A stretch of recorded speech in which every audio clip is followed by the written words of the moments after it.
నమస్తే welcome to our channel. ఆంధ్రప్రదేశ్లో మాజీ ముఖ్యమంత్రి అయినటువంటి వైఎస్ జగన్మోహన్ రెడ్డి లండన్ పర్యటన వెళ్ళి వచ్చిన తర్వాత ఈ రోజు ప్రెస్ మీట్ పెట్టబోతున్నారు. ఇలా ఉంటే అసలు ప్రెస్ మీట్ అంటే భయపడుతున్నారు వైసీపీ క్యాడర్ అని కొందరు చెప్తున్నారు. ఎందుకు మరి? అదే విధంగా ఆయన ఏ వ్యూహం చేసినా సరే అదంతా కూడా ఫెయిల్ అవుతుందని కొందరు విశ్లేషిస్తున్నారు. మరి ఈ అంశాలన్నిటిపైన చర్చించడానికి మనతో పాటుగా ఉన్నారు AP Kamma corporation director Arisimalli Srinivas గారు. నమస్తే సార్. నమస్కారం sir, Jaganmohan Reddy press meet పెట్టబోతున్నాడు అంటే ఆ సొంత క్యాడరే భయపడుతున్నటువంటి పరిస్థితి అని చెప్పి కొందరు చెప్తున్నారు. ఎందుకంటే మావిగన్ ప్రతిపాదన తర్వాత నుంచి కూడా అందరు భయపడుతున్నారు అంటున్నారు. ఇంకోటి ఏంటంటే ఆయన ఏం ప్లాన్ వేసినా సరే అది బూమ్రాంగ్ అవుతుంది, ఫెయిల్ అవుతుంది అని కొందరు చెప్తున్నారు. మరి ఈ రోజు ప్రెస్ మీట్ కూడా ఆసక్తికరంగా ఉంది. మరి 11 గంటలకు ప్రెస్ మీట్ పెట్టబోతున్నారు. ఎలా అర్థం చేసుకోవాలంటారు దీన్ని? ఇప్పుడు అతను ప్రెస్ మీట్ పెట్టి ఏం మాట్లాడతాడో ఏంటనేటువంటిది అందరికీ అవగాహమే. ఎందుకంటే అతను కొత్తగా ఏం మాట్లాడేది ఏముంటుంది యాక్చువల్గా అయితే. ఇప్పుడు ఒక పార్టీ పరిపాలనలో ఉండగా పరిపాలన చేసి రాజకీయ పార్టీ తర్వాత ప్రజలు ఓడిస్తున్నంత మాత్రాన మనం తీసిపడేయాల్సిన అవసరం లేదు యాక్చువల్గా. ఎందుకంటే ప్రజలకు వాళ్ళ విధానాలు నచ్చక లేదంటే అనేక కారణాలు ఉంటాయి ఓటమికి. అయితే జగన్మోహన్ రెడ్డి ఓటమికి కారణాలు 1,00,000. అందులో అన్నిటికన్నా ప్రధానమైనది ఆయన స్వయంకృతం. దీని నుంచి వాళ్ళు ఓటమి నుంచి విజయం అనేటువంటిది బాధ్యత పెంచుతుంది. ఓటమి అనేటువంటిది తమను తాము సమీక్ష చేసుకోవడానికి వాళ్ళ పనితీరుని మెరుగుపరుచుకోవడానికి అవకాశంగా భావించాలి రాజకీయ పార్టీలు. సాధారణంగా రాజకీయ పార్టీలు అన్నీ అలాగే ఉంటాయి. వాళ్ళు పరిపాలన చేస్తారు, ఓటమి ఎదురైతున్నప్పుడు మనం ఎందుకు ఓడిపోయామనేటువంటి సమీక్ష చేసుకుని తాను మళ్ళాసారి అటువంటి తప్పులు చేయకుండా ఉండడానికి ప్రయత్నం చేయటం, ప్రజలు ఆకట్టుకోవడానికి ప్రయత్నం చేస్తారు. ఇవి ఏమి చేయడు, బేసిక్ ప్రిన్సిపల్స్ ఏమి లేవు అతనికి. ఇతను రాజకీయ పునాది ఏంటంటే వాళ్ళ నాన్న చావు లేకపోతే నవరత్నాలు అనేటువంటి తాయిలాలు, ఈ రెండు కూడా అటర్లాగా అయిపోయాడు ఆ విషయాల్లోనే. అయితే ఆయన మార్పు లేదు. ఓటమి ఘోరంగా ఓడించారు జనం, తిరుగుబాటు చేశారు ఒక రకంగా చెప్పాలంటే. దాని తర్వాత అతనిలో ఒక మార్పు రావాలి. మన విధానం ఇప్పుడు నువ్వు ఒక లైన్ తీసుకుంటావు, నువ్వు ఒక ఆలోచన చేస్తావు, అది కరెక్ట్ కాదు, నువ్వు దెబ్బ అయిపోయిన తర్వాత నువ్వేమని చెప్తావు, ఇది కాదురా మనం వెళ్ళి మార్గం కరెక్ట్గా లేదు, మనం ఈ దారి తప్పొచ్చాం, మనం ఇంకో దారి ఎంచుకుంటాం. అతను అదే దారిలో నడుస్తున్నాడు మొండిగా. ఇంకా ముళ్ళు గుచ్చిపోతున్నా, ఇంకా గోతులు పడిపోతున్నా, ఇంకా పాతాళానికి వెళ్ళిపోతున్నా అతనిలో మార్పు లేదు. దానివల్ల అతను ఒక్కడే నష్టపోతే పర్లేదు, అతని వల్ల అతను నమ్ముకున్న వాళ్ళందరూ పోతున్నారు, అతని వల్ల రాష్ట్రానికి కూడా నష్టం జరుగుతుంది. ఈ క్రమంలో అతను ప్రతిపక్షంగా పాలకపక్షం చేసే తప్పులను ఎత్తి చూపిస్తా, పాలకపక్షం మంచి చేస్తే మెచ్చుకోవాలి, తప్పు చేస్తే విమర్శించాలి, తీవ్రంగా విమర్శించి తప్పులేదు. సహేతుకంగా ఉండాలి, నిశ్చితంగా ఉండాలి, అది అర్థవంతంగా ఉండాలి.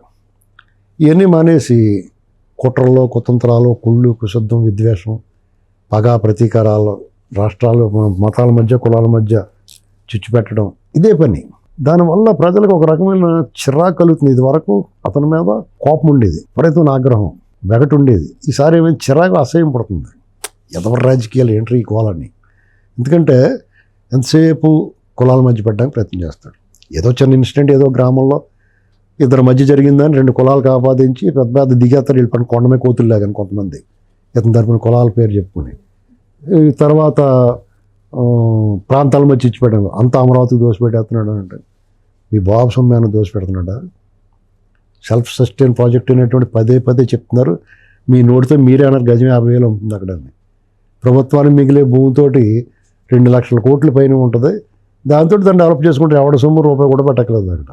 ఒకవేళ పెడతారు గ్రోత్ ఇంజిన్ రాష్ట్రానికి, దాని మీద వచ్చిన ఆదాయం రాష్ట్రం అంతా ఉంటుంది. కాబట్టి ఇది చాలా దారుణమైన వ్యాఖ్యలు. ఇవాళకి కూడా పాత ధోరణి మార్చుకోకుండా ఇక ఈ కొత్తగా మొదలెట్టిందంటే మతాల మధ్య. ఆంధ్రప్రదేశ్లో ఎప్పుడు మతాల మధ్య గొడవ ఉండదు. ఆ మతాల మధ్య ఇచ్చి పెట్టడానికి ఇది వెరైటీ. ఈసారి క్రైస్తవులు హిందువుల మధ్య పెట్టడానికి క్రైస్తవులకు అభద్రతా భావం కల్పించి వాళ్ళని కన్సాలిడేట్ చేసి ఇప్పుడు అతని వైపే ఉన్నారు వాళ్ళంతా. ఈ మధ్యకాలం కొంచెం వాళ్ళు చెదిరిపోయేలా కనపడుతున్నారు. దాన్ని ఎందుకు చెదిరిపోతారో ఇతను మళ్ళీ ఇంకో డ్రామా ఆడుతున్నాడు. హిందువులకి దగ్గర అవడం కోసం కాషాయం వేషం వేస్తున్నాడు. యాగాలు, యజ్ఞాలు, పూజలు, పునస్కారాలు ఇవన్నీ. వాళ్ళేమో అదే నప్పదాళ్ళకి ఇది ఏడ్రా అప్పబావగాళ్ళ ఉన్నాడు అని చెప్పేసి వాళ్ళు దూరం అయ్యేలాగా ఉన్నారు. మళ్ళీ వాళ్ళందరినీ కన్సల్టేట్ చేసి మనకి ఇతనే దిక్కుర బాబు, ఇతను ఉంటేనే మనకు భద్రత అనే భావన కలిగించే ప్రయత్నంలో కూటమి ప్రభుత్వం బదనాం చేయడానికి ప్రయత్నం చేస్తున్నాడు. దానికి రకరకాల కారణాలు ఉన్నాయి. ఇది క్రైస్తవులు ఆలోచించుకోవాల్సిన విషయం. ఎందుకంటే అది ఆ సమాజానికి ఇప్పుడు వరకు వాళ్ళు ఎవరికి అపకారులుగా లేరు, వాళ్ళకి ఎవరో అపకారులు లేరు, అందరు కలిసిమెలిసిపోతూ ఉన్నారు. కొత్తగా ఎందుకు ఇలా వస్తుంది, కొంతమంది మితిమీరిన అతి చేష్టలు చేస్తున్న పాస్టర్ల వల్ల వాళ్ళని అవాయిడ్ చేశారు. అందులో చాలామంది క్రైస్తవులు నిజమైన క్రీస్తు ఆరాధకులు ఏమంటున్నారంటే, బాబు మీరు మీ దండంలో బాబు మీరు పక్క పోండి, మీ వల్ల మాకు చెడ్డపేరు, కొంతమంది బూతులు కూడా తిడుతున్నారు. ఈ క్రమంలో అతను కుట్రలేమి మాటల ప్రవీణ్ పగడాలు కానీ చనిపోయినప్పుడు చేసిన డ్రామాలన్నీ వీళ్ళ ఆర్టిస్టులు, వీళ్ళంతా ఏదో రక అశాంతి సృష్టించాలని ప్రభుత్వం చాలా జాగ్రత్తగా చాకచక్యంగా దాన్ని సాల్వ్ చేసింది. మళ్ళా దర్శనం వాడు ఎవడో మళ్ళీ డ్రామా వేస్తున్నాడు.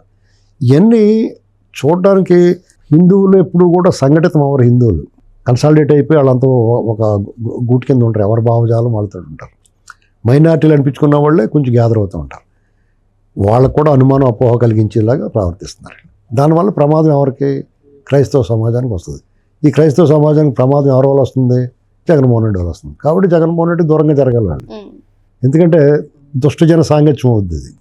మీ నాయకుడిగా ఓ దుష్టుడు ఉంటే మీరు ఆరాధిస్తే, మీరు ఆరాధించి దేవుడు క్రీస్తు, అది కరుణామయుడు. మీరు అభిమానించే నాయకుడు జగన్మోహన్ రెడ్డి నిరంకుశుడు, నియంత్రత్వం నిలువెల్లా ఉన్నాడు, అహంకారం, పెత్తనం, దుర్మార్గం, అరాచకములతో ములికి తేలివాడు. కాబట్టి ఇక్కడ క్వైట్ కాంట్రాస్ట్. మీరు అర్జెంట్గా అతను వదులుకోకపోతే అతన్ని అంటగాగిన అతనితో సావాసం చేసిన వాళ్ళు అందరూ మటాష్ అయిపోయారు. కనీసం ఆ ఫోటో పట్టుకుంటే 10 సీట్లు వెనక్కి వెళ్ళిపోయాడు అతను. ఆ పక్క రాష్ట్రం పోల్చుకున్నారు కాబట్టి చెప్తున్నాను. కాబట్టి వాళ్ళు అర్జెంటుగా ఆలోచించుకోవాలి. ఇలాంటి పరిస్థితుల్లో అతనికి మళ్ళీ జగన్మోహన్ రెడ్డికి వత్తాసుగా ఈ కూటమి అతనికి వేరే మార్గాలు ఏం కనపట్ల. అతనితో పాటు ఉండి కొన్నాళ్ళు దూరమైనట్టు యాక్ట్ చేసిన గుంటనక్క విజయసాయి రెడ్డి, మీరు వాళ్ళు కలిసి ఉంటే నీ పని అయిపోద్ది, నీకేం ఛాన్స్ ఉండదని ఇండైరెక్ట్గా ఇంటి ఇచ్చాడు. సన్నాసుల ద్వారా మీరు వాళ్ళు కలిసి ఉన్నంతకాలం మీరు ఎన్ని బిల్లు మొగ్గులేసి ఎన్ని రికార్డింగ్ డ్యాన్స్లు, ఓహో ఇది మనం ఇది చేయాలి, వాళ్ళని ఎడగొట్టాలని చెప్పి ప్రయత్నం చేస్తున్నారు. విశ్వ ప్రయత్నం చేస్తున్నారు. అనేక రకాలుగా ఎక్కడ వీలుంటే అక్కడ చేస్తున్నారు. ఏది కుదరట్లాడేమో 9 సిగరెట్ నుండి ఇచ్చేసుకున్నారు. ఇప్పుడు ఇలా కాదు, మనం మాట్లాడితే పని జరగదని చెప్పేసి ఇక ప్రొఫెసర్ నాగేశ్వరరావు ఉన్నాడు. ఇంకా అతనితో స్టోరీ. అతనేమో ఎవరన్నా అతను చెప్పిందే వేదం అనుకుంటాడు. అతను ఏదో పెద్ద మేధావుల పైన దిగేసినట్టు కొన్నాళ్ళు ఏదో వింటారు బాగా చెప్తే, తర్వాత అదే పదే అబద్ధాలు పాడి ఇలాంటి దొంగోళ్ళకి సపోర్ట్ చేస్తే ఏమో ఇటు దొంగడారా బాబు అనుకుంటారు. అంతే కదా, నీ వాల్యూ నువ్వు ఎవరిని సపోర్ట్ చేస్తున్నావు దాన్ని బట్టి ఉంటుంది. నీ వాల్యూ, నీ విలువ ఎలా ఉంటుందంటే నీ స్నేహితుడిని చూసి నిన్ను అంచనా వేస్తారు. అలాగే నువ్వు మద్దతు ఇచ్చేవాడిని చూసి నిన్ను అంచనా వేస్తారు. నువ్వు జగన్మోహన్ రెడ్డి లాంటి నరరూప రాక్షసుని, అరాచకవాదిని, బందిపోడి దొంగనే సపోర్ట్ చేసావంటే అందులో నీకు ఓటం ఉందనుకుంటారు. ఒకవేళ నిజంగా నీకు అభిమానం ఉండాలి. నీకు అభిమానం ఎందుకు ఉండాలి? అతను ఏం ఉద్ధరించాడని అభిమానం ఉండాలి. ఒక పసిబిడ్డల రాష్ట్రాన్ని పీకినొకి చంపేద్దాం అనుకున్నవాడు నీకు ఆదర్శం, నీకు నచ్చాడంటే నీ బుద్ధి అలాంటిది. పైగా నీకేంటి సంబంధం అందరితోటి? ఆంధ్ర రాజకీయాలతో నీకు ఏదో మాట్లాడిపోవాలి తప్ప, విశ్లేషణ చేయాలి తప్ప, ఆంధ్ర రాజకీయాలు వేలేటి ప్రతి దాంట్లో ప్రతిరోజు పొద్దున్న వచ్చేసి మాట్లాడేవాడు మాకంటే తప్పదు. మా రాష్ట్రం మా గురించి మాట్లాడుకుంటాం, అప్పుడప్పుడు తెలంగాణ గురించి మాట్లాడతాం. నీకేంటి ఏదో ఇదే పని అన్నట్టు పొద్దున్న చలిదనం తినేసి కూర్చుంటావు, మధ్యాహ్నం భోజనం చేసి కూర్చుంటావు, రాత్రి భోజనం చేసి కూర్చుంటాం. ఇవన్నీ మేము ఏదైనా చిరాకు వచ్చి మేము ఏదైనా అన్నాం అనుకో లబో దిబో అని ఎడుతాడు. కాబట్టి పవన్ కళ్యాణ్ గారు అమిత్ షా మధ్య జరిగిన విషయాన్ని అతను పక్కన చూసినట్టుగా అమిత్ షా అన్నా అంటే నాకు ఆ దొంగోడు ఫ్రెండ్, నాకు చంద్రబాబు లాంటి మంచోడు నాకు ఫ్రెండ్ కాదు, జస్ట్ ఫ్రెండ్, అతనేమో ఫస్ట్ నుంచి ఫ్రెండ్, నా దొంగోళ్ళు అంటే ఇష్టం అన్నాడు నీతోటి. సరే ఆ మాట చెప్పు, మేమే కేసు నమోదు చేయం. ఇప్పుడు ఒక కుట్ర చేస్తున్నామని, ప్రభుత్వాన్ని కూలదోసే, ప్రభుత్వంలో ఉన్న పార్టీల మధ్య కుట్ర పెట్టి చిచ్చు పెడతానికి ప్రయత్నం చేస్తున్నామని, ప్రజల అపోహలకు గురి చేస్తున్నామని, వాళ్ళలో భేదభావం కలిగిస్తున్నామనేటువంటి కాజుతో మేమే కేసు నమోదు చేస్తున్నాం. ఇప్పుడు ఎవడొస్తాడో చూద్దాం నేను కల్లా. అంటే మెత్తమెత్తగా ఊరుకుంటున్నారు. చంద్రబాబు నాయుడు గారు చాలా మంచోడు, ఏ వరుసకున్నా కానీ ఏమనడం అనుకుంటున్నారు మీరు. ప్రజలు చీకొడుతున్న సిగ్గులేదా నీకు? ఎన్నాళ్ళు భరిస్తాడు ఎవడన్నా? ఇంకోటేమో అందుకు ముందు అమరావతిని బ్రహ్మరావతి అన్నాడు, అది నిజమే అంటాడు ఒకడు. ఎండి చీడిమాడి పిక్కలాగా ఇవన్నీ చిరాకు దొరుకుతుంటే ఎన్నాళ్ళు భరిస్తాడు ఎవడన్నా? మీకు ఏంటి సంబంధం అసలు? మాట్లాడితే మంచి మాట మాట్లాడు. విద్వేషం కమ్మటి పెట్టి విమర్శ చేస్తే కూడా సద్విమర్శ ఉండాలా, సహేతుకంగా ఉండాలా. నీ ఓటు కూడా ఉండదు అక్కడ, నీ ఆధార్ కార్డు ఉండదు, నువ్వేం ఆడతావా? నీకేంటి సంబంధం? దేశ రాజకీయాలన్నీ మాట్లాడేస్తానంటాను. దేశ రాజకీయాలన్నీ మాట్లాడంటే నిష్పక్షపాతంగా ఉన్నవాడికే హక్కు. వాళ్ళు మోచేతి నీళ్ళు తాగితే వాళ్ళ దగ్గర బిస్కెట్లు తీసుకుంటాను, నువ్వు మాట్లాడితే ఒప్పుకోరావడమే. మేము ఇది ఇంకా కొంచెం ఇప్పుడు ఉప్పు కారం చల్లాం, ఇంకా మసాలా కూడా వేస్తాం, ఎక్కువ మాట్లాడుతుంది. వాళ్ళు దగ్గర పెట్టుకుని వ్యవహరించాలి ఎవడన్నా. చూస్తూ ఊరుకుని, ఎందుకంటే అక్కడ పసిబిడ్డలాడు తాపం వెంటిలేటర్ నుంచి ఇప్పుడిప్పుడే వార్డుకి తీసుకొచ్చారు దాన్ని. రేపు పొద్దున పూర్తిగా కోలుకునే వరకు చికిత్స జరగాలి దానికి. ఈ లోపల మీరు వచ్చేలాంటి పొలాలు పెడితే పై ఆవిడ తరపున అవుతున్నాడు, దొంగోడి తరపున కదా. అలాంటి పరిస్థితుల్లో ఈ రాష్ట్రంలో ఇతను జగన్మోహన్ రెడ్డి చేయగలిగింది ఏముందండి? ఏమీ లేదు. ఏదో రకంగా చిచ్చు పెట్టాలా, కులాల మధ్య, మతాల మధ్య, ప్రాంతాల మధ్య. దానికి తోడుగా ఇలాంటి వాళ్ళు అందరూ గ్యాంగ్ వచ్చి మాట్లాడతారు. కాబట్టి అతను చెప్పేది ఏముండదు. మళ్ళీ వచ్చి ఆ యుద్ధ విమానాలది నేనే పురమాయించాను, మా నాన్న రాత్రి కల్లో చెప్పాడు, నేనే చెప్పాను రా బాబు అని ఇలాంటివన్నీ మాట్లాడతాడు వచ్చి. ప్రజలకు ఏం కష్టం వచ్చింది, ఏం నష్టం వచ్చిందని నువ్వు వచ్చి మాట్లాడుతున్నావు? మీరు చేయని అరాచకం ఏముంది? మీ దాంట్లో 100 కూడా లేదు అక్కడ అరాచకం.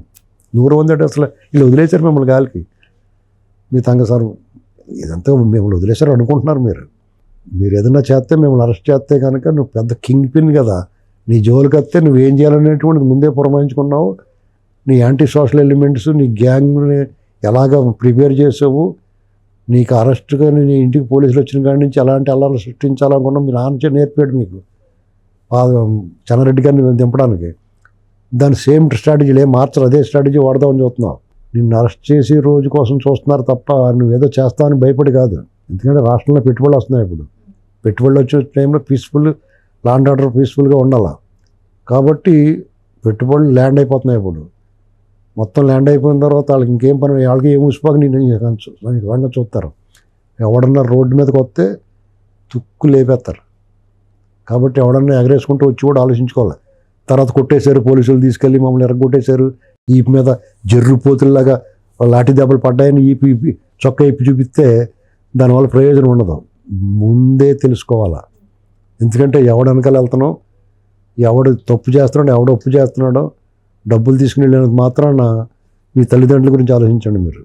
అన్నిటికన్నా ముఖ్యంగా ఈ క్రమంలో క్రైస్తవులకు నేను చెప్పేది ఏంటంటే, వాళ్ళు ఆరాధించే క్రీస్తు ఒక మాట చెప్తాడు, మీకోసం మీ పిల్లల కోసం ఆడవండి, నా కోసం ఆడవద్దు అంటాడు. జగన్మోహన్ రెడ్డి ఏం చెప్తాడంటే, నా కోసం నా కుటుంబం కోసం ఆడవండి, మీరు నా కోసం చచ్చిపోండి అని చెప్తాడు. ఇందులో ఎవరి మేలు? మీరు క్రీస్తుని ఆరాధించే గొప్ప మనసున్న మీరు, జాలి దయ కరుణ బేసిక్ లైన్గా ఉన్నవాళ్ళు, ఇటువంటి అరాచకవాది వెనకాలన ఇతను అభిమానిస్తే కూడా మీకు నష్టం. అలాగే జగన్మోహన్ రెడ్డి పార్టీ కార్యకర్తలందరూ కూడా అతను నమ్మి గుడ్డిగా అల్లర్లాటలో పాల్గొంటే చాలా నష్టపోతారు, వాళ్ళ కుటుంబాలు నష్టపోతాయి. అందంగా చదువుకున్న తర్వాత ఉద్యోగ అవకాశాలు ఉన్నాయి, భవిష్యత్తు బాగుంటుంది. పార్టీ ఎవరైనా ఉన్నామండి, 10 ఏళ్ల పాటు రాష్ట్రం ఒక స్థిరపడిన తర్వాత మీ ఇష్టం వచ్చిన వాళ్ళని ఎంచుకోండి. అది హక్కు. ఎవరైనా అధికారంలో రావచ్చు, ఎవరైనా పరిపాలన చేయొచ్చు. అయితే ప్రజలకు ఇబ్బంది కాలం, ప్రజల ఆస్తులు ధ్వంసం కానంతకాలం రాష్ట్ర భవిష్యత్తు, యువత భవిష్యత్తుకు భరోసా ఇచ్చి కూడా ఎవడైనా సరే నాయకుడే. మరో అంశంతో మళ్ళీ కలుద్దాం. Thank you sir.